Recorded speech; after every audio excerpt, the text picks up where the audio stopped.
हाय मित्रांनो, तर मुंबई पोलीस भरतीचा 12 एप्रिल 2026 रोजी जे जी केचे प्रश्न विचारले होते ते आपण इथे बघणार आहे. तर पेपर हा खूप चांगल्या प्रकारे विद्यार्थ्यांना सोपा गेलेला होता आणि याचं आपण डिटेल एक्सप्लेनेशन करणार आहे. जसं की एक एक क्वेश्चन आहे, तो क्वेश्चनमध्ये क्वेश्चनच्या त्याच्या रिगार्डिंग बरीचशी एक्स्ट्रा इन्फॉर्मेशन आपण या जी केच्या प्रश्नांमध्ये घेणार आहे, जेणेकरून तुमची काय होईल, रिव्हिजन होईल. ओके. तर हे तुम्हाला कशासाठी काम येणार आहे, तर तुमची जी नेक्स्ट पोलीस भरती होणार आहे, तर येत्या काही काळामध्ये मला तरी वाटतं 2026च्या एंडिंगमध्ये एक आपली पोलीस भरतीची चांगल्या प्रकारे मोठी जाहिरात एक येणार आहे. तर त्याविषयी तुम्ही चिंता करण्याची गरज नाही. तर त्याच अनुषंगाने मी काय करणार आहे, तर तुमचे जी के, तुमचे रिझनिंग, तुमचे मॅथ आणि तुमचे मराठी याचे सगळे PYQ जेवढे होतील तेवढे मी घेण्याचा प्रयत्न करणार आहे. आणि तुम्हाला याच्यानुसार काय होईल, तुम्हाला एक अंदाज लागेल की जी केचे प्रश्न कशा प्रकारे विचारताय, रिझनिंगचे कसे आणि मॅथचे म्हणजे बुद्धिमत्ताचे आणि गणिताचे प्रश्न कशा प्रकारे एक्झाममध्ये विचारले जात आहे. तर त्या अनुषंगाने काय होईल, तुम्हाला एक सराव होऊन जाईल आणि ते तुम्ही त्या अनुषंगाने काय करा, तुम्ही जी केचे कोणत्या कोणत्या टॉपिकवरती किती किती प्रश्न विचारण्यात येत आहेत ते तुम्ही मी तुम्हाला एक ॲनालिसिस करून देईल आणि त्यानुसार जर तुम्ही अभ्यास केला तर तुमचे 100% सांगतो 25 क्वेश्चन जर जी केचे आले तर त्यापैकी तुमचे 22 ते 23 क्वेश्चन हे तुम्ही सॉल्व करू शकता. अशा प्रकारे आपण जी केचा अभ्यास करणार आहोत. तर इथे बघा, मुंबई पोलीस भरतीमध्ये जे आहे आपले किती 12 एप्रिल रोजी जे प्रश्न विचारले होते त्याचे त्याचे आपण जी केचे क्वेश्चन सॉल्व करणार आहोत. ओके. तर इथे बघा, इथे पहिला क्वेश्चन आपला काय होता, तर मी हा सेट कोणता होता, हा हा सेट होता,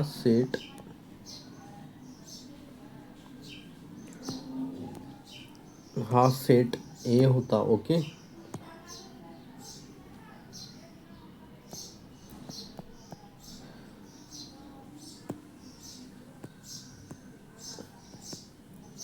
हा विद्यार्थी मित्रांनो सेट ए होता आणि त्याचे आपण क्वेश्चन सॉल्व करणार आहे. तर पहिला क्वेश्चन होता क्वेश्चन नंबर 3चा. ओके.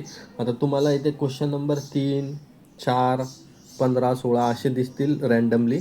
तर तिथं काय होतं, पॅटर्ननुसार नाही आले. म्हणजे 1 ते 25 गणिताचे प्रश्न, 26 ते 50 बुद्धिमत्ताचे प्रश्न, तर त्या प्रकारे पॅटर्नमध्ये नाही आले. म्हणजे 51 ते 75 हे जी केचे प्रश्न किंवा मग 76 ते 100 हे आपले मराठी ग्रामरचे प्रश्न. तर तशा प्रकारे पॅटर्न नाही आला, रँडमली क्वेश्चन आले. म्हणजे मध्येच बुद्धिमत्ता, मध्येच गणित, मध्येच जी के, मध्येच मराठी.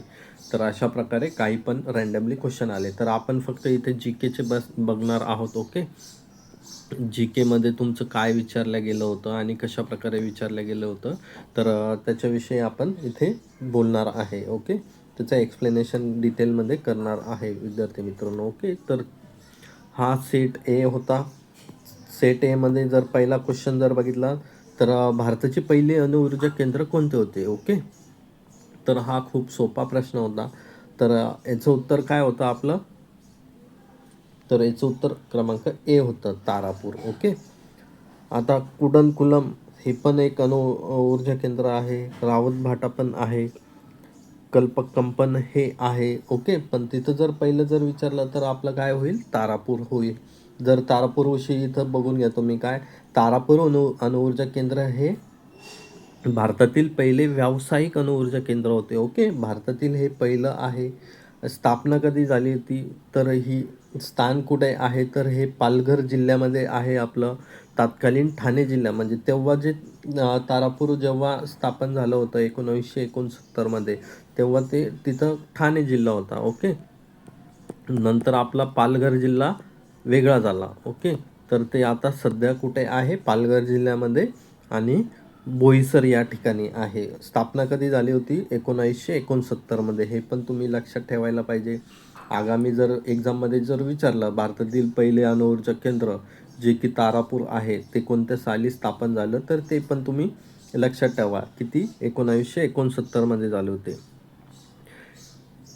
हे केंद्र भारतात आणि अमेरिका, म्हणजे आता यांना काय काय झालं होतं, भारताने काय केलं होतं की वेगवेगळ्या देशांसोबत जे करार केले होते, MOU साईन करून त्यांच्या संयुक्त विद्यमानाने त्यांनी आपले अणुऊर्जा केंद्र स्थापन केले होते. तर हे पहिलं कोणतं, अमेरिकेच्या साह्याने तारापूर हे अणुऊर्जा केंद्र उभारण्यात आलं होतं.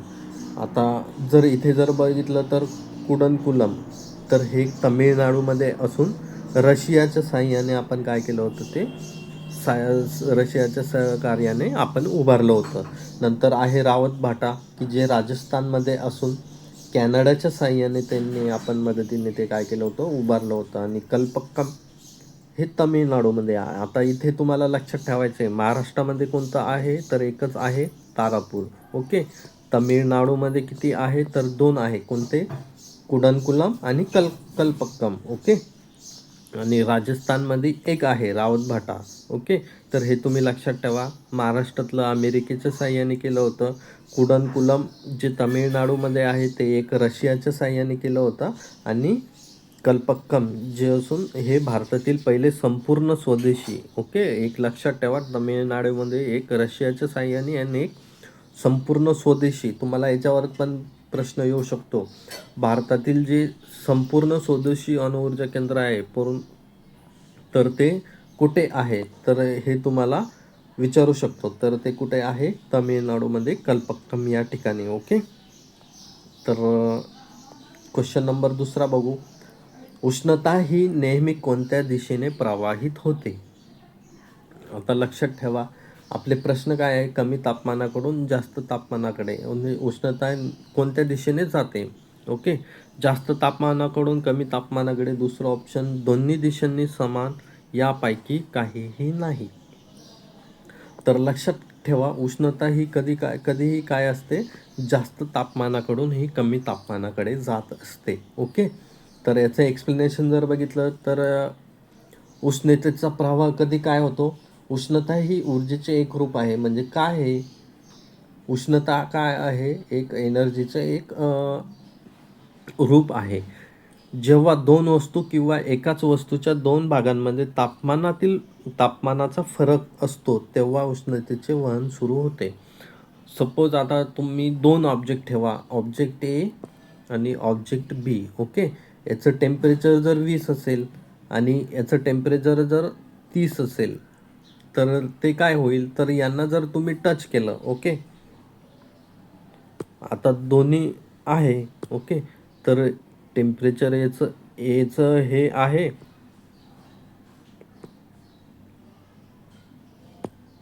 20 आहे टेम्परेचर, आणि ऑब्जेक्ट बीचं किती आहे, तर ऑब्जेक्ट बीचं आपलं 30 आहे. आणि जर जर आपण दोघांना काय केलं, दोघांना आपण टच केलं. ओके. टच केलं म्हणजे एकावर एक ठेवलं किंवा शेजारी शेजारी त्यांना टच केलं, तर याचं आपलं किती होतं टेम्परेचर, याचं 20 होतं आणि याचं 30 होतं. ओके. तर ते काय होईल, उष्णताचे जे वहन होईल जास्त तापमानाकडून कमी तापमानाकडे होईल. म्हणजे कोणत्या दिशेने होईल, या दिशेने होईल. ओके. या दिशेने होईल. त्याच्यामध्ये कसं होईल, कसं, तर बघा, इथून या दिशेने होईल. कोणत्या दिशेने, या दिशेने. ओके. हे तुम्ही लक्षात ठेवा. म्हणजे आपलं जास्त तापमानाकडून कमी तापमानाकडे, इकडे आपलं 30 होतं, म्हणजे 30 वरून 20 कडे हे टेम्परेचर काय होईल, उष्णतेचं वहन होईल. याच्यामुळे काय होईल, हे कुठपर्यंत चालेल, आता तुम्ही म्हणाल तापमानाचं वहन तर या दिशेने होतंय, पण ते कुठपर्यंत चालणार, ह्या दोन्ही ऑब्जेक्टचं टेम्परेचर सेम होईपर्यंत. ओके. जर आता जर दिलं, इकडे जर 5 डिग्री सेल्सिअसने, जर आता इकडे 5 डिग्री सेल्सिअसने तापमान, इकडे उष्णतेचे वहन झाले, तर इकडे किती डिग्री सेल्सिअस होईल, 25. आणि इकडे मग 5 डिग्री सेल्सिअसचं उष्णताचं तापमान इकडे गेल्यानंतर इकडे किती होईल, 25. म्हणजे हे दोन्ही सेम टेम्परेचरला आले तोपर्यंत त्याला काय म्हणतात, त्या स्टेटला म्हणतात थर्मल इक्विलिब्रियम कंडिशन म्हणतात.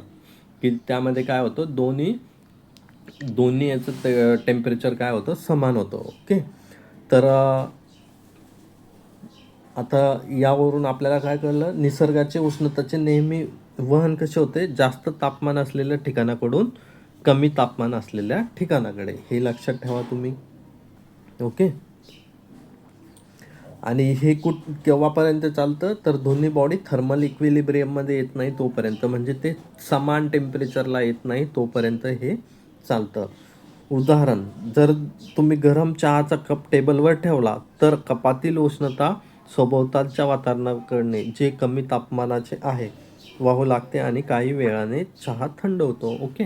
तर हे जर एक साधं उदाहरण ठेवा. आता तुम्ही चहाचा कप जर असा टेबलवर ठेवला, ओके. आता चहा उकळतोय म्हणजे पाणी किती डिग्री सेल्सिअसवरती उकळतं, तर 100 डिग्री सेल्सिअसच्या वरती उकळतं. ओके. म्हणजे ऑब्व्हियसली त्या पाणी चहा म्हणजे काय, आता चहामध्ये दूध वगैरे टाकलं तरी ते चहाच आहे ना, तर त्याचं 100 डिग्री सेल्सिअसच्या वरतीच ते तापमान असणार आहे. ओके.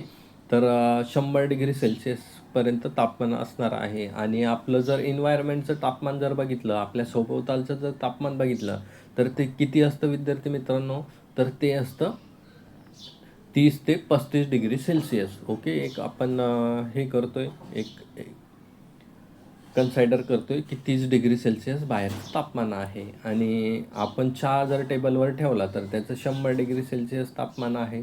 तर चहा थंड का होतो, तर ती चहाची जी उष्णता आहे ती सभोवतालच्या वातावरणामध्ये आपली काय होत असते, ती मिसळून जात असते. ओके. डिसिपेट होत असते हीट. ओके. त्याच्यामुळे काय होतं, चहा थंड होतो. तर तुम्ही हे ऑब्झर्व करायला पाहिजे. ऑब्झर्वेशन तुमचं असलं पाहिजे विद्यार्थी मित्रांनो. आता तुम्ही जर विचार केला, तुम्ही विद्यार्थी आहात, तुम्ही जर औरंगाबाद, पुणे यासारख्या ठिकाणी जर पोलीस भरतीची तयारी करत असाल, तर तुम्ही सकाळच्या वेळेला नाश्ता करायला जातात, संध्याकाळच्या वेळेला चहा प्यायला जातात. ओके. जर तुम्ही चहाचा एक ग्लास घेतला किंवा कप घेतला आणि तो टेबलवर ठेवला आणि थोड्या वेळाने जर तुम्ही तो पिलाच नाही आणि तसाच ठेवला आणि नंतर तो हातात घेऊन तुम्ही पिला, तर तो थंड झाला, तर तुमच्या डोक्यामध्ये एक विचार आला पाहिजे, अरे हा थंड कसं काय झाला. तर जेव्हा तुमच्या डोक्यामध्ये असे विचार येतील तेव्हा तुम्हाला अभ्यास करायची गरज नाही पडणार. ओके. तुम्हाला मी सांगतो विद्यार्थी मित्रांनो, हे तुम्ही वाचलं जरी नसलं, उष्णता ही नेहमी कोणत्या दिशेने प्रवाहित होते, तर तुम्ही एक लॉजिक लावून हे सरळ साधा प्रश्न होता की जे तुम्ही रोजच्या तुमच्या जीवनामध्ये ते फेस करत आहे, तर याला अभ्यास करण्याची गरज होती का, तर नाही. तर हे असे साधे साधे क्वेश्चन होते.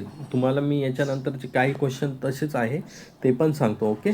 तर आपलं उत्तर काय येईल, जास्त तापमानाकडून कमी तापमानाकडे काय होते, उष्णतेचे वहन होते. आता बघा, आयनिक बंध कशामुळे तयार होतो. ओके. तर हा एक प्रश्न होता. तर आयनिक बंध कशामुळे तयार होतो, तर इलेक्ट्रॉनच्या हस्तांतरणामुळे. ओके. तर इथे जर एक्सप्लेनेशन बघितलं, आयोनिक बॉन्ड म्हणजे काय होतं, जेव्हा एक धातूचा अणू आपल्या एक किंवा अधिक इलेक्ट्रॉन धातूच्या अणूला देतो तेव्हा त्याच्या आयनिक बंध तयार होतो. म्हणजे काय होत असतं विद्यार्थी मित्रांनो, तर बघा, आपले धातू ए आहे. ओके.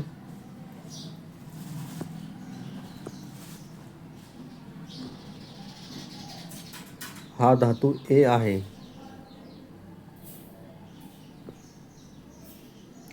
आणि हा धातू बी आहे.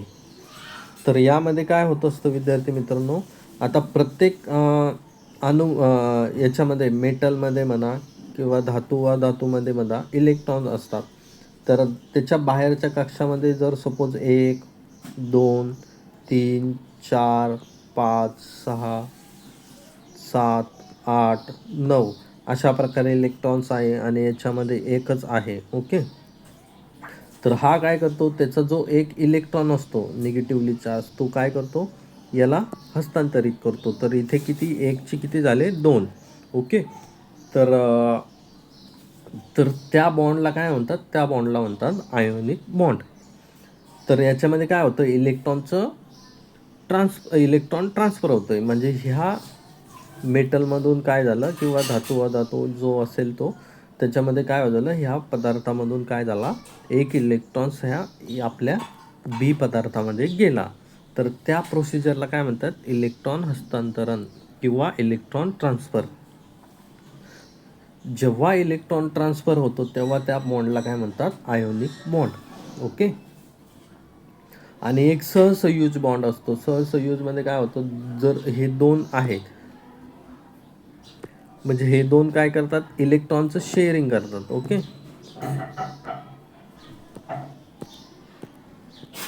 म्हणजे काय होईल, हे जे दोन आहे, दोन मेटल एकमेकांसोबत इलेक्ट्रॉनचं शेअरिंग करतील. ओके. तर हे जेव्हा एकत्र येतात तेव्हा तो सहसंयुज बॉन्ड असतो. आणि जेव्हा तो एकत्र नसतात पण ते इलेक्ट्रॉनचं हस्तांतरण करतात किंवा ट्रान्सफर करतात तेव्हा तो आयोनिक बॉन्ड असतो. ओके.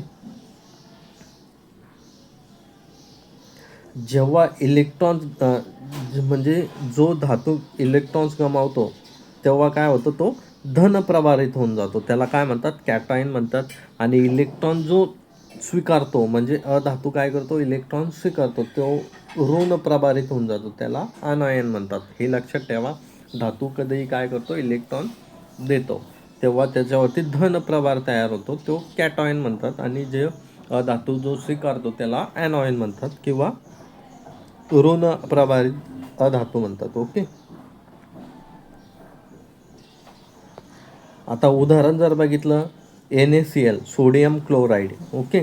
तयार होताना काय होतं, सोडियम आयनचा एक इलेक्ट्रॉन क्लोरीनला देतो. म्हणजे सोडियम काय करतो, त्याचा एक इलेक्ट्रॉन काय काय काय करतो, सोडियम क्लोरीनला देऊन टाकतो. ओके.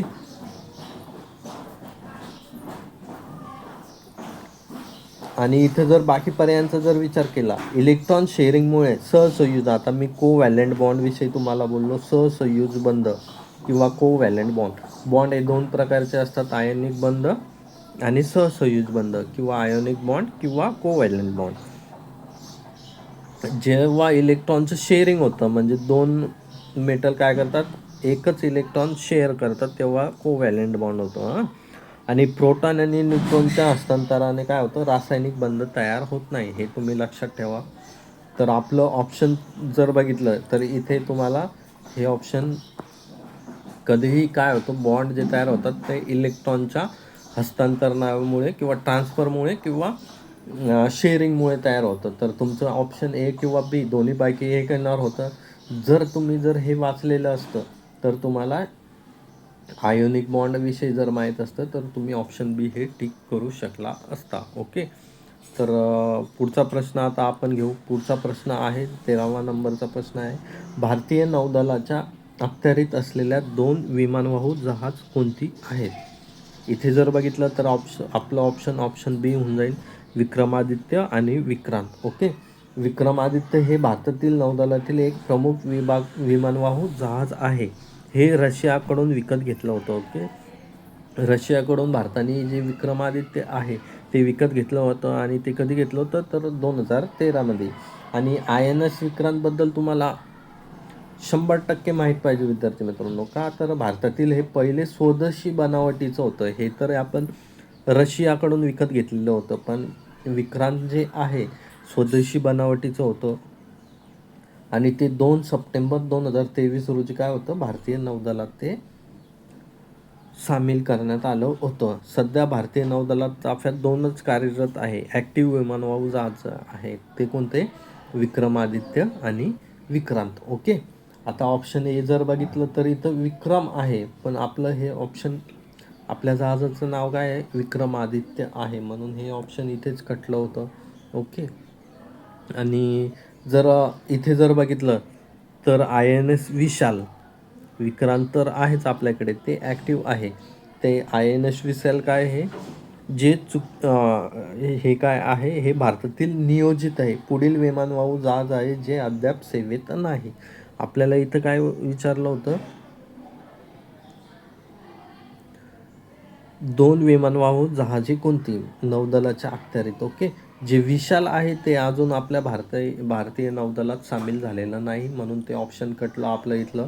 ऑप्शन सी हे कटलं, ऑप्शन डी पण कटलं. तर आपलं ऑप्शन बी हे बरोबर आलं.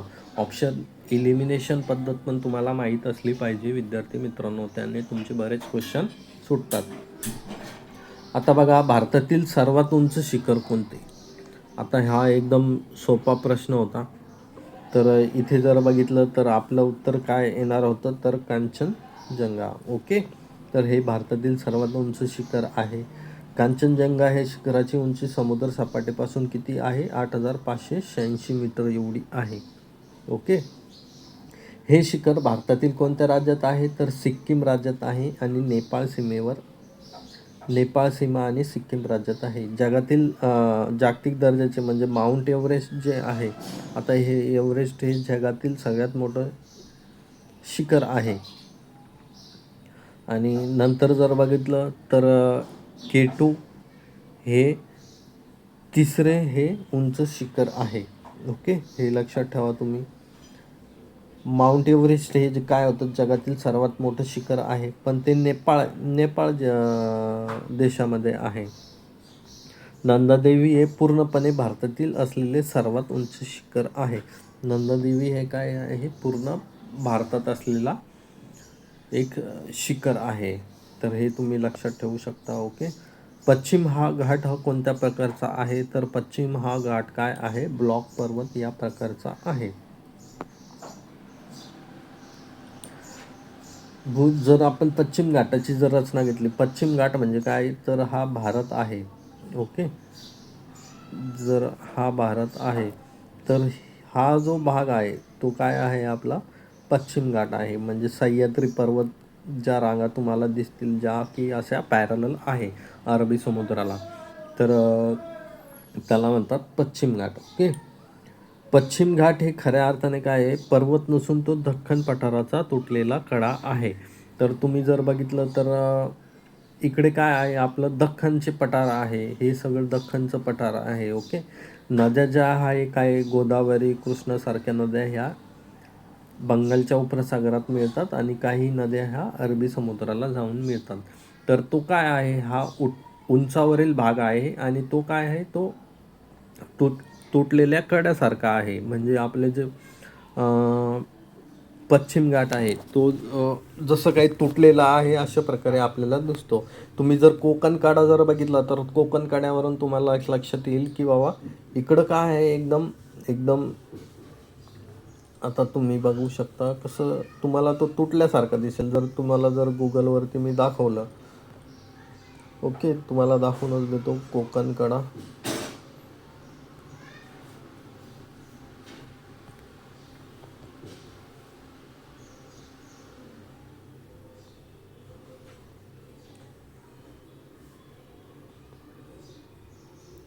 कोकण कडा तुम्ही बघूनच घ्या की तुम्हाला कळेल की बाबा तो काय आहे. असं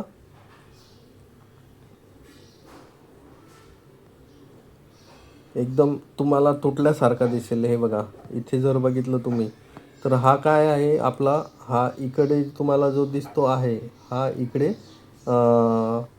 एकदम तुम्हाला हे दिसेल, मैदानी प्रदेश दिसेल आणि इकडे काय आहे? थोडं कापल्यासारखं दिसेल. तो काय आहे? असा खचलेला भागसारखा वाटतो आपल्याला. ओके. त्याच्यामुळे हा काय आहे? तर वलीय पर्वत तर नाहीच आहे, हे तुम्ही लक्षात ठेवा. तर हा काय आहे? ब्लॉक पर्वत आहे. ओके, हे तुम्ही लक्षात ठेवा. ज्वालामुखी पर्वत काय आहे? ज्वालामुखी उद्रेकातून बाहेर पडणाऱ्या लावा रसाच्या संचयाने तयार होतात. उदाहरणार्थ जपानमधील माउंट फुजी. म्हणजे काय होतं? ज्वालामुखी पर्वत काय होतं? ज्या ठिकाणी जो ॲक्टिव्ह ज्वालामुखी असतो, ओके, तर त्याच्यातून लावा रस काय होतो? निघतो आणि तो लावा रस जेव्हा वाहत वाहत जातो आणि तिथे वाहत वाहत गेल्यानंतर काय होतो? तो थंड होतो आणि मग तिथं काय होतं? एक सॉलिड असा रॉक तयार होतो. तर तो ज्वालामुखी पर्वत म्हणून ओळखला जातो. वलीय म्हणजे फोल्ड, भूगर्भातील दबावामुळे जमिनीचे वळ्या पडून तयार होतात. उदाहरणार्थ आता हिमाचल प्रदेश, तुम्हाला हा पण क्वेश्चन विचारू शकत होते की हिमाचल प्रदेश हा कोणत्या प्रकारचा पर्वत आहे? तर तो वलीय पर्वत आहे. वलीय पर्वतमध्ये काय होतं की दोन टेक्टॉनिक प्लेट्स असतात की जशी भारताची टेक्टॉनिक प्लेट होती ती काय झाली? चीनच्या टेक्टॉनिक प्लेटला धडकली. सरळ सोप्या भाषेमध्ये ही प्लेट ही भारताची प्लेट आहे आणि ही चीनची प्लेट आहे. ती जेव्हा ह्या दोघांचा जेव्हा टकराव झाला तेव्हा काय झालं? की ही जी भारताची प्लेट आहे ती वरती गेली आणि चीनची त्याच्या खाली राहिली. तर इथे काय झालं, एक वळी तयार होऊन गेली. ओके. तर त्यामुळे काय होतं, एक पर्वतांच्या शृंखला तयार होतात की ज्या घडीच्या फोल्डिंग टाईप होतात, वलीय होतात. तर त्याच्यामुळं काय होतं, तर ते पर्वत निर्माण होतात. तर हिमाचल प्रदेश काय आहे, वलीय पर्वत आहे.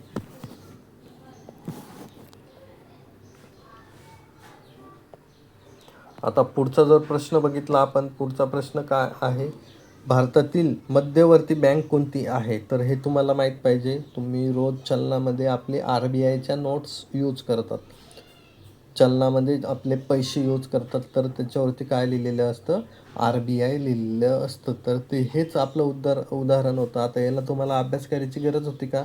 जर तुम्हाला माहीत असतं तर तुम्हाला लगेच कळालं असतं की अरे बाबा, ही नोट जर आपल्याकडे आहे तर ही RBIने छापलेली आहे. तर RBI ही काय आहे, तर एक रिझर्व्ह बँक ऑफ इंडिया आहे. आणि मग ती काय आहे, तर ती भारतातील मध्यवर्ती बँक आहे. तर याला अभ्यास करायची तुम्हाला गरजच नव्हती. आणि SBI ही काय आहे, सार्वजनिक क्षेत्रातील सगळ्यात मोठी बँक आहे. आणि नाबार्ड ही कृषी क्षेत्रातील आहे. आणि सेबी काय करतं, जे आपलं स्टॉक एक्सचेंज असतं त्याच्यावरती निगराणी ठेवण्याचं काम हे सेबी करतं. तर आपलं ऑप्शन जर बघितलं, तर इथे जर बघितलं तर एक्सप्लेनेशन काय होईल, तर भारतीय रिझर्व्ह बँक ही भारतातील मध्यवर्ती बँक आहे. ओके. याची स्थापना कधी झाली होती, 1 एप्रिल 1935 रोजी झाली होती. हे तुम्ही लक्षात ठेवा. आता हा प्रश्न का विचारला असेल त्यांनी, आपला महिना कोणता चालू आहे विद्यार्थी मित्रांनो, एप्रिल. आणि तुमचा पेपर कधी होत आहे, तर 12 एप्रिल 2026 रोजी. ओके.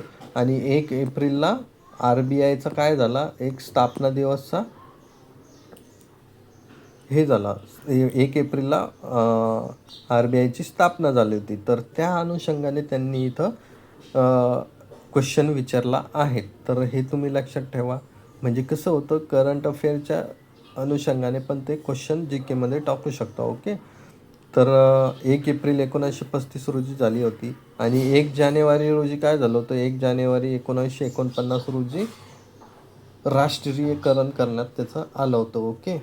आणि ही भारतातील चलन व्यवस्था नियंत्रित करते, बँकिंग प्रणाली देखरेख ठेवते आणि देशाचे चलनविषयक धोरण, मॉनिटरी पॉलिसी ठरवते. ओके. तर RBI काय काय करते, चलन व्यवस्था नियंत्रित करते. म्हणजे तुमचे जे नोटा आहे किंवा तुमचे जे कॉईन्स आहे त्याच्यावरती नियंत्रण ठेवण्याचं काम करते. आणि ज्या बाकीच्या ज्या बँका आहे भारतातील, सगळ्या छोट्या मोठ्या, स्मॉल स्केल म्हणा, लार्ज स्केल्स म्हणा, सार्वजनिक बँका म्हणा, प्रायव्हेट बँका म्हणा, वित्तीय संस्था म्हणा, तर त्यांच्यावर देखरेख ठेवण्याचं काय करतं, बँक काय करते, काम करते. नाहीतर आता तुम्ही बघू शकता काय होत असतं, बँका काय करतात, काही वित्तीय पेढी संस्था असतात, त्या याचे जास्त रेट ऑफ इंटरेस्टचे तुम्हाला आमिष दाखवतात. आणि तुमचं जे तुम्ही फिक्स करतात, तुमचे पैसे फिक्स डिपॉझिटमध्ये ठेवतात. तर आणि नंतर काय करतात, ते दिवाळखोर दाखवून मग ते पैसे तुम्हाला परत मिळत नाहीत. तर ते होऊ नये त्याविषयी नियंत्रण ठेवण्याचं काम काय करते, RBI ही बँक करते. ओके. आणि SBI ही भारतातील सर्वात मोठी सार्वजनिक क्षेत्रातील बँक आहे, हे पण तुम्हाला माहीत पाहिजे. म्हणजे सार्वजनिक क्षेत्रातील म्हणजे SBI ही सरकारी मधील सर्वात मोठी बँक आहे. आणि प्रायव्हेटमध्ये जर विचारलं तर HDFC ही बँक आहे. नाबार्ड ही कृषी आणि ग्रामीण विकासासाठी काम करणारी बँक आहे. आणि सेबी ही भांडवली बाजारात स्टॉक मार्केट नियमन करण्याचे संस्था आहे. सेबी काय करते, जे बॉम्बे स्टॉक एक्सचेंज आहे आपलं, किंवा नॅशनल स्टॉक एक्सचेंज आहे, तर त्याच्यावरती नियंत्रण ठेवते. म्हणजे कोणती कंपनी जर जी आली, त्याचे शेअर्स किंवा म्युच्युअल फंड याच्यावरती नियंत्रण ठेवण्याचं काम काय करतं, सेबी करते. आता इथे एक प्रश्न आहे, ॲब्सोल्यूट झिरो टेम्परेचर किती असतं. तर ह्याचा जर विचार केला तर हे -273 डिग्री सेल्सिअस असतं. तर हे काय, ॲब्सोल्यूट झिरो टेम्परेचर म्हणजे काय, की ज्या टेम्परेचरला काय होतं, जे आपले मॉलिक्युल्स असतात एखाद्या ऑब्जेक्टचे, जे मॉलिक्युल्स असतात ते काय होतात, स्थिर होऊन जातात, की ते एक फ्रीज होऊन जातात. त्या टेम्परेचरला काय म्हणतात, ॲब्सोल्यूट झिरो टेम्परेचर. आणि सरळ सोप्या भाषेत की 273 डिग्री सेल्सिअसच्या खाली तुम्ही कोणताही ऑब्जेक्ट थंड करू शकत नाही. तुमचं मिनिमम टेम्परेचर कोणत्याही ऑब्जेक्टचं किती असतं, 273 डिग्री सेल्सिअस. हे तुम्ही लक्षात ठेवायला पाहिजे. त्याच्या खाली तुम्ही टेम्परेचरच्या जाऊ शकत नाही. आपण जर बघितलं तर आता बर्फ तयार होतो 0 डिग्री सेल्सिअसच्या खाली. ओके, 0 डिग्री सेल्सिअसचं पाणी जे आहे ते पाण्याचं बर्फात रूपांतर होतं 0 डिग्री सेल्सिअसच्या खाली. ओके, ते लक्षात ठेवा. आणि -273 डिग्री सेल्सिअसच्या खाली तुम्ही टेम्परेचर नेऊ शकत नाही. त्या टेम्परेचरला काय म्हणतात, ॲब्सोल्यूट झिरो टेम्परेचर. ओके, इथे जर बघितलं तुम्ही, absolute zero temperature is the lowest theoretical temperature where all molecules motion cease. म्हणजे त्याचं म्हणणं काय आहे की ॲब्सोल्यूट झिरो टेम्परेचर हे काय थेरॉटिकल टेम्परेचर आहे की त्या ठिकाणी काय होत असतं, जे मॉलिक्युलचं मूवमेंट आहे ते काय होऊन जातं, सीज होऊन जातं, म्हणजे थांबून जातं. ओके, आता कोणत्याही बॉडीचं टेम्परेचर ते वाढतं का, तर त्याच्यामध्ये जे मॉलिक्युल्स असतात त्यांची काय मूवमेंट चालू असते. नेहमी मूवमेंट चालू असते म्हणजे काय होतं, त्या मॉलिक्युल्समध्ये फ्रिक्शन निर्माण होतं. फ्रिक्शन निर्माण झाल्यामुळं ते काय होतं, प्रत्येक त्याचं टेम्परेचर वाढतं. ओके, आता आपल्या बॉडीचं टेम्परेचर 37 डिग्री सेल्सिअस असतं, हे कॉन्स्टंट असतं. ती कधी कमी जास्त होऊ शकतं. ताप आला तर आपलं काय होतं, टेम्परेचर वाढतं. आता आपल्याला घाम येतो म्हणजे काय, तर बाहेरचं टेम्परेचर जर जास्त असेल, म्हणजे जवळजवळ 40 डिग्री सेल्सिअस असेल किंवा 42-43 डिग्री सेल्सिअस असेल आणि आपल्या बॉडीचं टेम्परेचर 37 डिग्री सेल्सिअस असेल, तर आपण एकच क्वेश्चन विचारला ना त्यांनी अगोदर. पहिलाच क्वेश्चन काय होतं, उष्णतेचे वहन कोणत्या दिशेने होतं. म्हणजे आता बाहेरचं टेम्परेचर 43 डिग्री सेल्सिअस आहे, आपल्या बॉडीचं टेम्परेचर किती आहे, 37 डिग्री सेल्सिअस. म्हणजे जवळजवळ काय झालं, 6 डिग्री सेल्सिअसने काय आहे टेम्परेचर हे बाहेरचं जास्त आहे.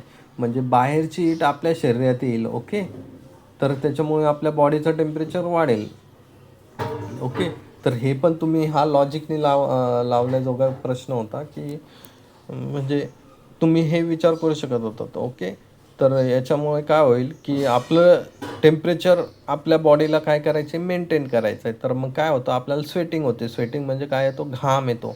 घाम आल्यामुळे काय होतं माहिती आहे का, जे व्हेपरायझेशन होतं घामाचं, त्याच्यामुळे काय होतं, आपल्या बॉडीचं जे टेम्परेचर आहे ते कमी होऊन जातं. ओके, आपल्याला पण हीट एक्सचेंज होते, म्हणजे वातावरणातील टेम्परेचरचा आपल्या शरीरावरती परिणाम होतो. तर अशा प्रकारे तुम्ही एक लॉजिक लावू शकत होता.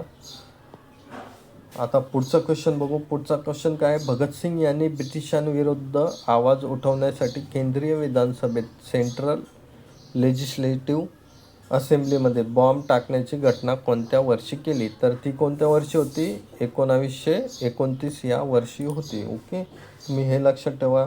या घटनेचं काही महत्त्वाची माहिती खालीलप्रमाणे आहे. तर काय आहे, तर 8 एप्रिल 1929 रोजी भगतसिंग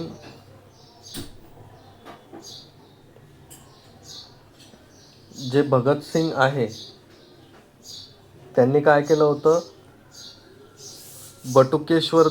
भगतसिंग आणि बटुकेश्वर दत्त यांनी काय केलं होतं, दिल्लीतील ते केंद्रीय विधानसभा होती त्या रिकाम्या बाकांवर काय केलं होतं, फक्त बॉम्ब टाकले होते.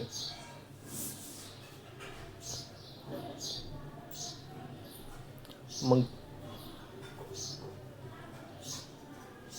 बॉम्ब टाकल्यामुळं काय झालं होतं, त्यांचा उद्देश काय होता, तो बॉम्ब कधी टाकला होता, तर तोच क्वेश्चन कोणत्या वर्षी विचारला होता, म्हणजे कोणत्या वर्षी त्यांनी बॉम्ब टाकला होता, तर तो होता 8 एप्रिल 1929. तर हा आपला क्वेश्चन होता. उद्देश काय होता, या कृत्याचा हेतू कोणतीही हत्या करणे नसून ब्रिटिश सरकारने आणलेला सार्वजनिक सुरक्षा विधेयक आणि व्यापार विवाद कायदा सारख्या अन्यायकारक कायद्यांचा निषेध करणं, फक्त एवढाच त्यांचा हे होता, उद्देश होता. आणि बॉम्ब फेकल्यानंतर त्यांनी काय केलं, इन्कलाब जिंदाबाद या प्रकारच्या या घोषणा केल्या होत्या. प्रसिद्ध संदेश त्यांनी काय केलं, विधानसभेत पत्रक वाटली होती आणि त्यावर लिहिलं होतं की बहिऱ्या ब्रिटिशांना ऐकवण्यासाठी मोठ्या आवाजाची गरज आहे. तर त्यांनी काय केलं होतं, अगोदर पत्रक वाटले विधानसभेमध्ये आणि त्याच्यावर काय लिहिलं, बहिऱ्या ब्रिटिशांना ऐकवण्यासाठी मोठा आवाज. फक्त त्यांनी बॉम्ब टाकला होता. ओके, त्याच्यात कोणाची जीवितहानी झाली नव्हती.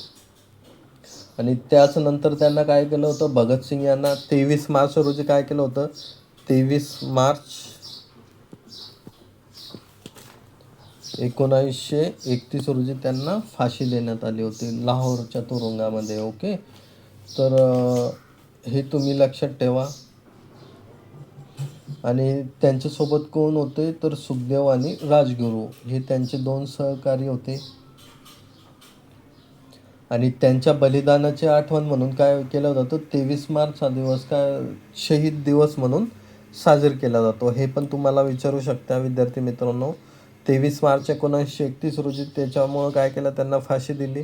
आणि 23 मार्च काय केला जातो, शहीद दिवस म्हणून साजरी केला जातो. ओके, तर आता पुढचा क्वेश्चन बघा. सिंधू संस्कृतीतील ग्रेट बाथ कोणत्या स्थळावर आढळतो? आता हे जे आहे, तर हे आपलं याचं उत्तर कोणतं आहे, मोहनजोदडो.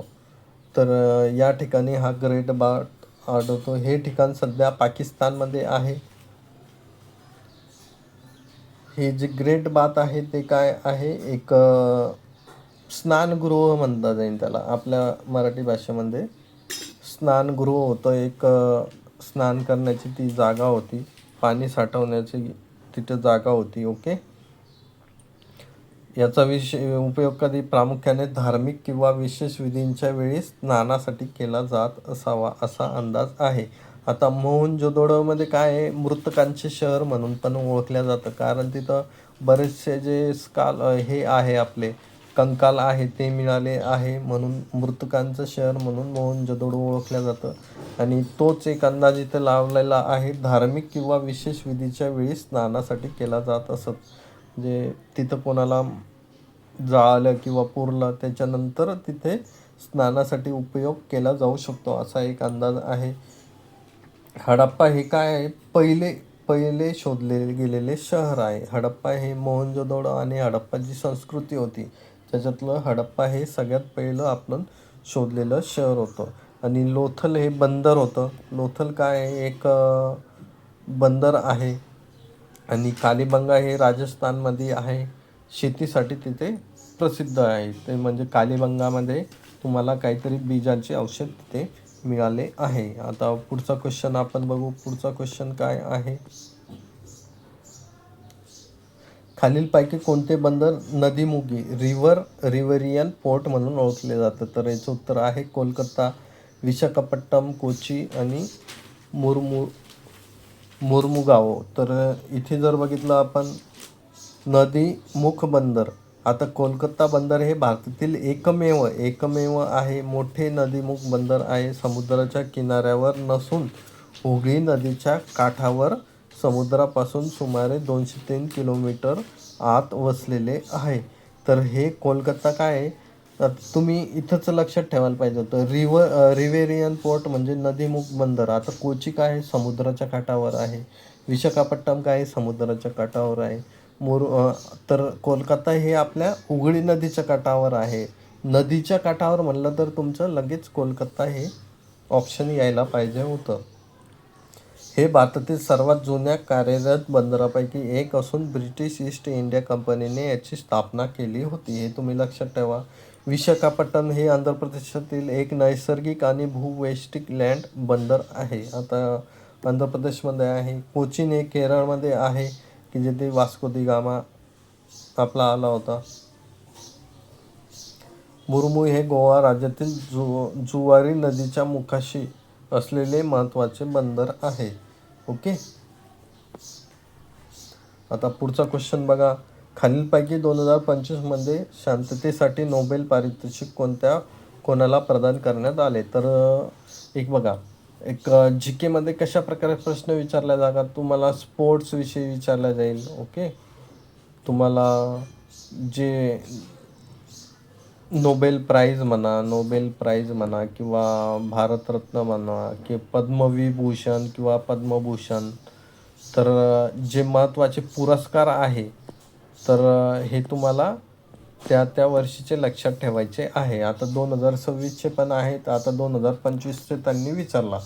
तर 2025मध्ये मारिया कोरिना माचाडो, तर हे जे आहे यांना काय होतं, शांततेचा नोबेल प्राइज हा मिळाला होता. व्हेनेझुएला विरोधी पक्षनेत्या मारिया कोरिया माचाडो यांना 2025चा नोबेल शांतता पुरस्कार प्रदान करण्यात आला होता. कार्य लोकशाहीचे रक्षण आणि हुकुमशाही राजवटीविरुद्ध त्यांनी केलेल्या धाडसी संघर्षासाठी नॉर्वेजियन नोबेल समितीच्या त्यांचा गौरव केला आहे.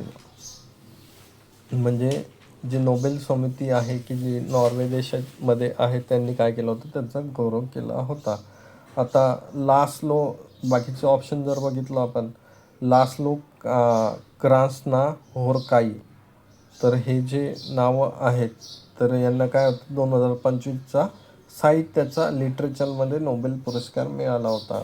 आणि ओमर यम यागी यांना 2025चा रसायनशास्त्रामध्ये नोबेल प्राइज हा मिळाला होता.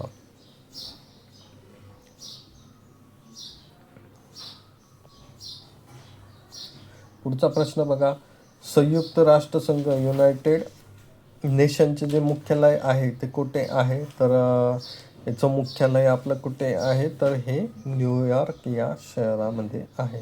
हे लक्षात ठेवा. याचे मुख्य कार्यालय अमेरिकेतील न्यूयॉर्क या शहरात आहे. याशिवाय जिनेवा, नैरोबी आणि व्हिएन्ना येथेही महत्त्वाचे कार्यालय आहे. म्हणजे त्यांचं जिनेवामध्ये पण आहे, नैरोबीमध्ये आणि व्हेनेझुएला, दोन्ही ह्या चारही शहरांमध्ये त्यांचे कार्य आहे. सध्या संघटनेचे 193 सदस्य आहे. युनायटेड नेशनचे एकूण 193 सदस्य आहे. उद्देश काय होता ही संस्था स्थापन करण्याचा, तर शांतता आणि सुरक्षितता राखणे, मानवाधिकारांचे रक्षण करणे, सदस्य देशांमध्ये सहकार्य वाढवणे, हे यांचं काय होतं मुख्य उद्देश होते. आता पुढचा प्रश्न बघा, भारतातील राष्ट्रपती कोण निवडतो. आता राष्ट्रपतीची निवडणूक झाली तर तो कोण निवडतो हे पण तुम्हाला माहीत असणं गरजेचं आहे. तर संसद सदस्य निवडणूक मंडळ हे यांचं इलेक्ट्रोल कॉलेज, तर हे आपलं ऑप्शन क्रमांक सी हे येईल. ओके. तर भारताची ही इनडायरेक्ट इलेक्शन असतं, म्हणजे डायरेक्ट इलेक्शन नंतर जनतेद्वारे नसतं, जनतेने जे निवडून दिलेले प्रतिनिधित्व असतात त्यांच्याद्वारे हे राष्ट्रपती निवडल्या जातात. पंतप्रधान फक्त सल्ला देतो, तर त्याच्यामुळे पंतप्रधान पण याचं उत्तर नाही. संसद सदस्य त्याच्यात भाग घेतात, पण त्याच्या व्यतिरिक्त अजून पण सदस्य असतात, तर ते कोणते, तर ते बघू. आता भारतीय राज्यघटनेत कलम 54 काय असतं, राष्ट्रपतीची निवड एका विशेष निवडणूक मंडळाद्वारे केली जाते. आता त्या मंडळामध्ये काय असतात, संसदेचे दोन्ही सभागृहांचे लोकसभा राज्यसभा निवडून आलेले सदस्य, म्हणजे संसदेचे सदस्य तर आहेच, पण राज्यातील विधानसभेत निवडून आलेले सदस्य. आता आमदार म्हणून आमदार प्लस खासदार ह्या आणि राज्यसभेचे सदस्य हे तिन्ही व्यक्ती ह्या निवडणूक प्रक्रियेत सामील असतात. त्याच्यामुळे आपले काय ऑप्शन कोणतं होईल, निवडणूक मंडळ, इलेक्ट्रोल कॉलेज, तर हे आपलं ऑप्शन इथे असेल. आणि त्याच्यामध्ये दिल्ली आणि पुदुच्चेरी केंद्रशासित प्रदेशांचे विधानसभेतून निवडून आलेले सदस्य हे पण त्याच्यामध्ये भाग घेतात. ओके. आता काही विद्यार्थ्यांनी संसद सदस्य हे ऑप्शन टिक केलं आहे, तर इथे तुम्ही बघू शकता, केवळ संसद सदस्य राष्ट्रपतीची निवडत नाहीत, तर त्यात राज्याच्या आमदारांचाही सहभाग असतो. हे लक्षात ठेवणं गरजेचं आहे. आता भारतामध्ये लोकसभा निवडणूक आदर्श आचारसंहिता कधी लागू झाली, तर इथे जर बघितलं तर आपण ऑप्शन क्रमांक सी निवडणूक कार्यक्रम जाहीर होतात. जी आचारसंहिता असते ती निवडणूक कार्यक्रम जाहीर झाला की लगेच लागते, हे तुम्हाला लक्षात घेणं गरजेचं आहे. तर निवडणूक आयोगाने निवडणुकीच्या तारखा किंवा निवडणुकीचा कार्यक्रम जाहीर केल्याच्या क्षणापासूनच आदर्श आचारसंहिता मॉडेल कोड ऑफ कंडक्ट लागू होते. ओके. उद्देश काय आहे? मुक्त, पारदर्शक आणि न्याय वातावरण निवडणुका पार पाडणे याचा मुख्य उद्देश आहे. याद्वारे सत्ताधारी पक्षाला निवडणुकीच्या काळात सरकारी यंत्रणेचे गैरवापर करण्यापासून रोखले जाते. हे तुम्हाला लक्षात घ्यायचं आहे. म्हणजे याच्यामध्ये काय होतं, तर निवडून आणण्यासाठी काही पक्ष जे आहेत, काही जे नेते आहेत ते काय करू शकतात की गैरप्रकाराचा उपयोग करू शकतात. तर ते रोखण्यासाठी एक आचारसंहिता लावली जाते.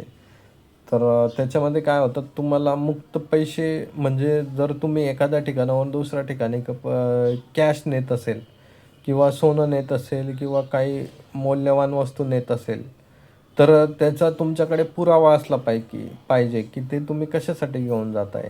जर तो पुरावा नसेल आणि तुम्हाला जर पोलिसांनी पकडलं आचारसंहितेमध्ये, तर ते काय मानलं जातं की तुम्ही हा इलेक्शनसाठी तो जो पैसा आहे तो घेऊन जात आहे. म्हणजे इलेक्शनमध्ये कोणाला वाटण्यासाठी म्हणा किंवा कशा तरी प्रकारे तो नेत आहे, तर ते कन्सिडर केलं जातं. त्याच्यामुळे काय तर अवॉइड केलं जातं की कॅश जी आहे ती सहसा एखाद्या ठिकाणाहून दुसऱ्या ठिकाणाकडे गाडीद्वारे म्हणा कशाद्वारे म्हणा ती नेली जात नाही आचारसंहितेमध्ये. ओके. आता पुढचा प्रश्न बघा. राज्यसभेच्या सदस्यांची निवड कोणत्या पद्धतीने केली जाते? तर इथे जर बघितलं तर आपलं ऑप्शन काय येईल इथं, प्रमाण प्रतिनिधित्व व एकल हस्तांतरणीय मत STV, प्रोपोर्शनल रिप्रेझेंटेशन. तर ह्या पद्धतीने आपली केली जाते. ऑप्शन क्रमांक डी हे उत्तर आहे. तर इथे बघा पॉलिटीवरती म्हणजे आपल्या राज्यशास्त्रावरती प्रश्न विचारले, म्हणजे राष्ट्रपतीच्या निवडणुकीत कोण भाग घेतं, आणि आता इथे बघितलं राज्यसभेच्या सदस्यांची निवड कोण करतं, आचारसंहिता कधी लागू होते. तर तुमचे 3 ते 4 क्वेश्चन हे पॉलिटीवरती आले आहेत. ओके. हे तुम्ही लक्षात ठेवा. अजून एक क्वेश्चन आहे पॉलिटीचा, तो खाली बघू आपण. तर राज्यसभेच्या सदस्यांची निवडणूक प्रक्रियेत महत्त्वाचे वैशिष्ट्य खालीलप्रमाणे आहे. राज्यसभेच्या सदस्यांची निवड प्रमाण प्रतिनिधित्व प्रोपोर्शनल रिप्रेझेंटेशन पद्धतीनुसार एकल हस्तांतरणीय मताद्वारे केली जाते. म्हणजे ती काय ती अप्रत्यक्ष आहे. या निवडणुकीत काय सामान्य जनता थेट मतदान करत नाही, हे तुम्ही लक्षात ठेवा.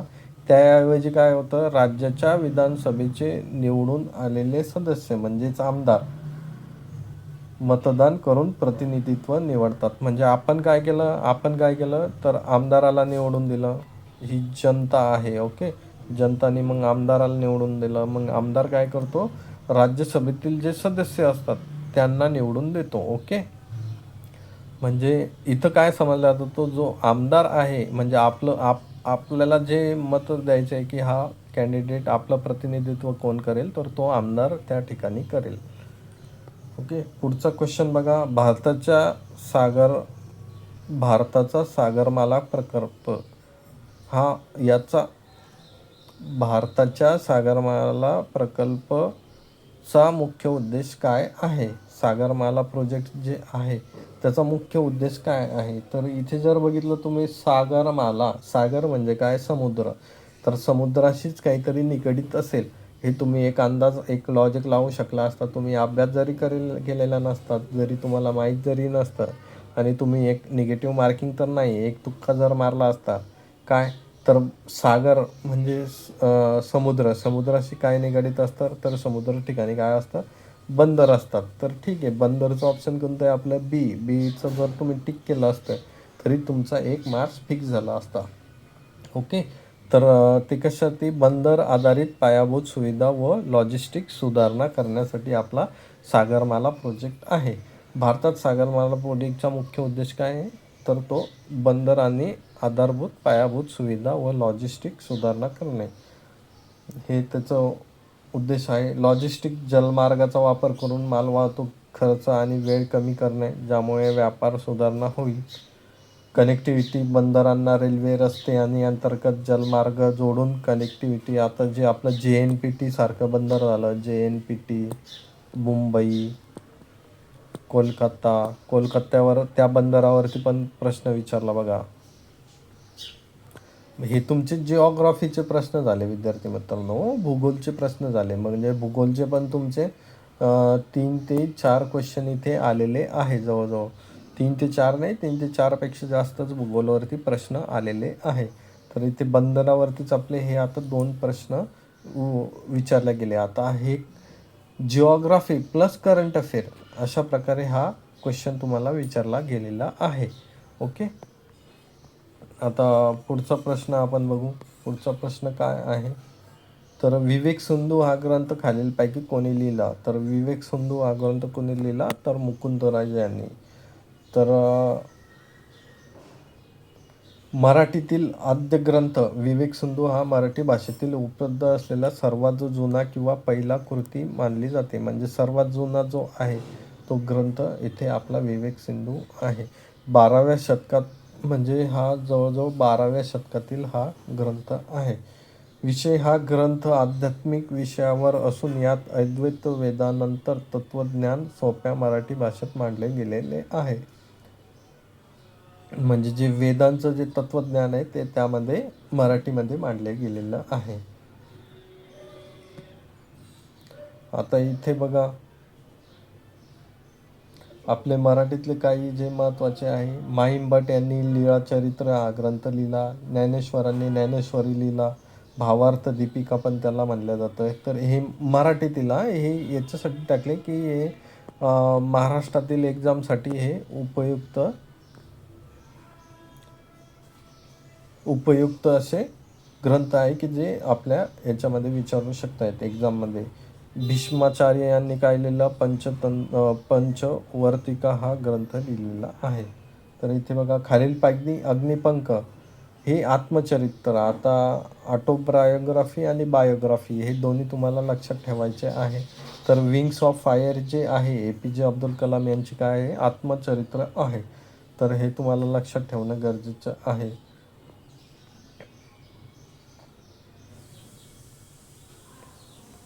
तर हे जे आहे डॉक्टर कलाम यांनी काय अरुण तिवारी यांच्या सोबत मिळून ते लिहिलेलं आहे. ओके. जवाहरलाल नेहरूची जी अॅन ऑटोबायोग्राफी ऑफ किंवा towards the freedom, the discovery of India, जे डिस्कवरी ऑफ इंडिया जे आहे ते जवाहरलाल नेहरू यांनी लिहिलं आहे. महात्मा गांधींनी कोणतं आहे? सत्याचे प्रयोग, the story of my experiment with truth, हे त्यांचं महात्मा गांधींचं पुस्तक आहे. डॉक्टर बाबासाहेब आंबेडकरांचं कोणतं आहे? वेटिंग फॉर अ व्हिसा, आत्मचरित्रात्मक निबंध, हे तुम्ही लक्षात ठेवायचं आहे. भारतीय, आता 98 नंबरचा प्रश्न, भारतीय संविधानाच्या कोणत्या कलमात अस्पृश्यता रद्द करण्यात आलेली आहे?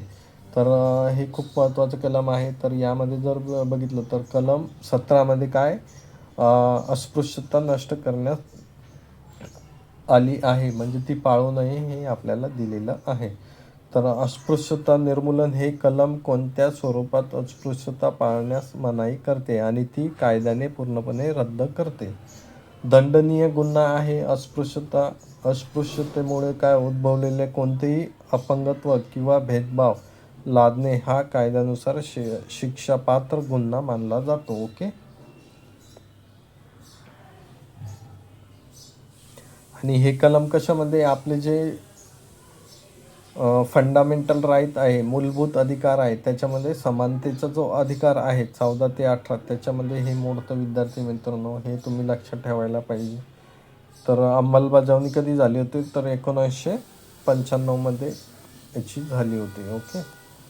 तर पुढचा क्वेश्चन आपण बघू.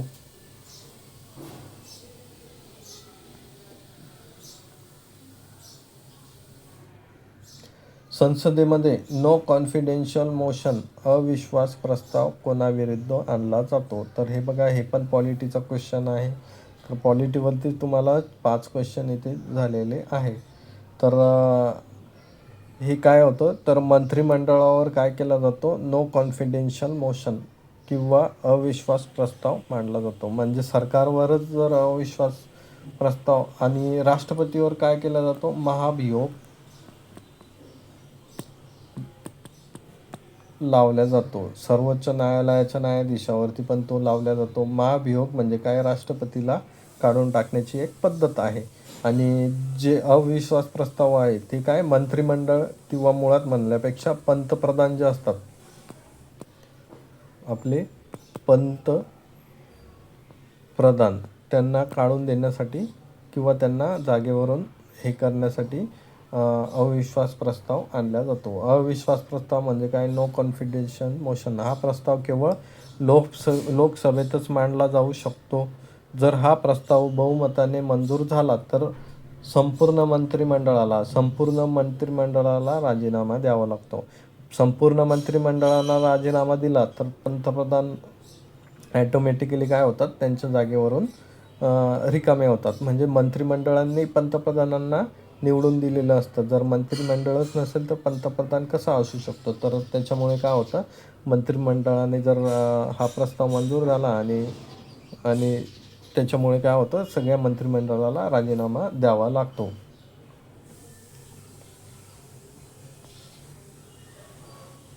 हा प्रस्ताव मांडण्यासाठी अट आहे, किमान 50 सदस्यांनी पाठिंबा असणे आवश्यक आहे. तर तो मांडण्यासाठी 50 सदस्यांचा काय पाठिंबा असणे आवश्यक आहे. आता इथे बघा, राष्ट्रपतींना पदावरून दूर करण्यासाठी काय केला जातो, महाभियोग लावला जातो. तर निवडणूक आयोग आणि सर्वोच्च न्यायालयाच्या न्यायाधीशांना हटवण्यासाठी वेगळी घटनात्मक प्रक्रिया असते. अविश्वास प्रस्ताव त्यांच्यासाठी लागू नसतो, हे लक्षात ठेवणे गरजेचं आहे. आता बघा, खालीलपैकी कोणता पदार्थ ओपिऑइड वर्गात मोडतो. तर ओपिऑइड वर्गात कोणता पदार्थ मोडतो, तर याचं उत्तर काय आहे आपलं, हिरोईन. हे लक्षात घेणं गरजेचं आहे.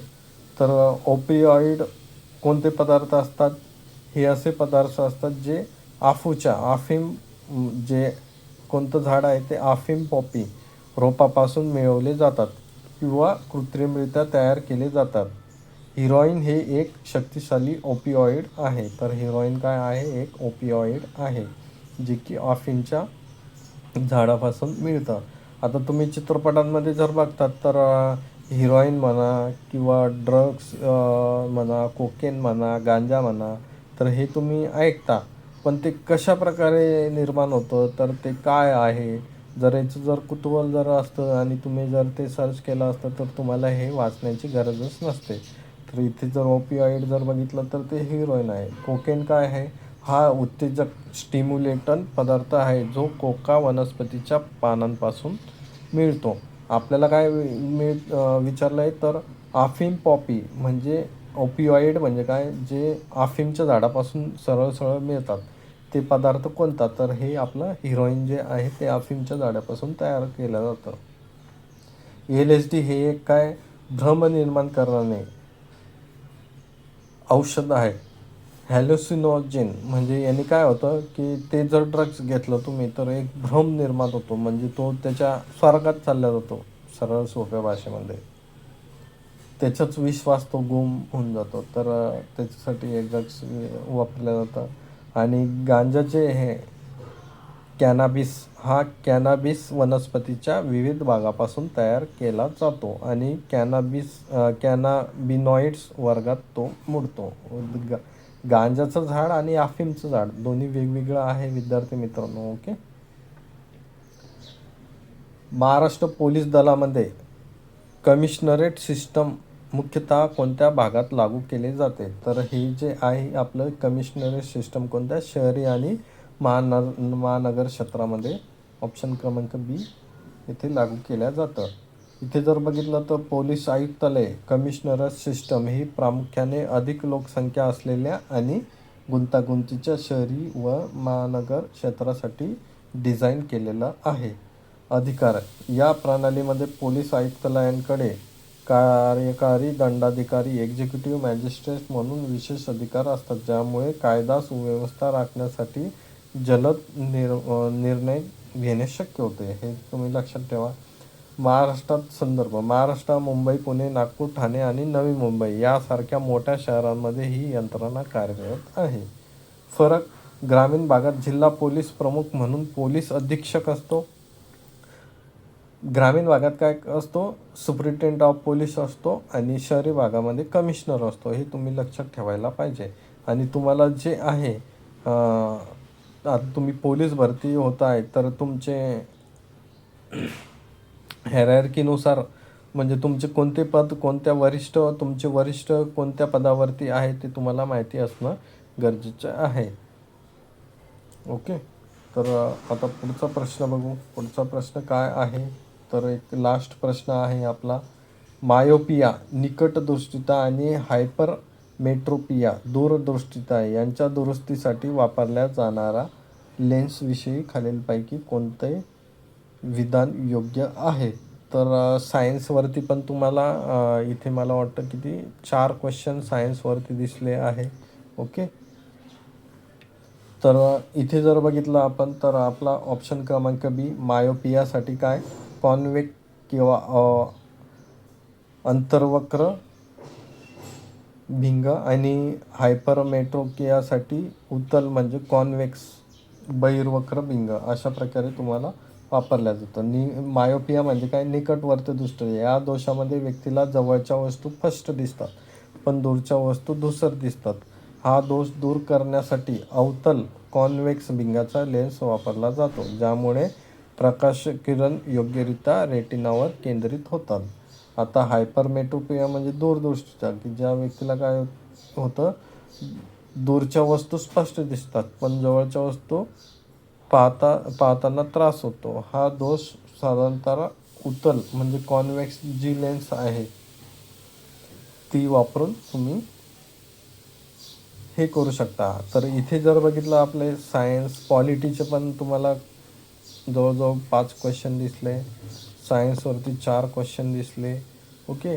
करंट अफेअर नोबेल प्राईजवरती, युनायटेड नेशनच्या म्हणजे स्टॅटिक GK पण तुम्हाला प्रश्न दिसले 3 ते 4. तर अशा प्रकारे जर विचार केला आणि तुम्हाला बुक्सच्या वरती तुम्हाला 2 क्वेश्चन दिसले. ओके. एक विंग्स ऑफ फायर आणि एक आपला मुकुंदराज यांनी लिहिलेला ग्रंथ, तर याच्यावरती होता. नंतर काय होतं, अवॉर्ड्सवरती तुम्हाला नोबेल प्राईजविषयी एक क्वेश्चन दिसला. अजून स्पोर्ट्सविषयी दिसला का काहीतरी, तर मला एक आठवत नाही आहे. पण अशा प्रकारे आपलं डिस्ट्रिब्युशन इथे दिसतं आहे. तर हे तुम्हाला खूप महत्त्वाचं होणार आहे की जसं जसं तुमची एक्झाम म्हणजे ह्या पोलीस भरतीमध्ये जरी नाही झालं तरी तुमचं पुढच्या पोलीस भरतीमध्ये होण्यासाठी हे महत्त्वाचे प्रश्न आहे की याच्यानुसार तुम्हाला काय कळेल, टॉपिक कळेल की तुम्हाला कोणता टॉपिक कशा प्रकारे करायचा आहे. तर अशा प्रकारे हे आपले क्वेश्चन आहे. तर अशाच प्रकारच्या विविध प्रकारच्या तुमच्या PYQसाठी आपल्या चॅनलवरती राहा. धन्यवाद.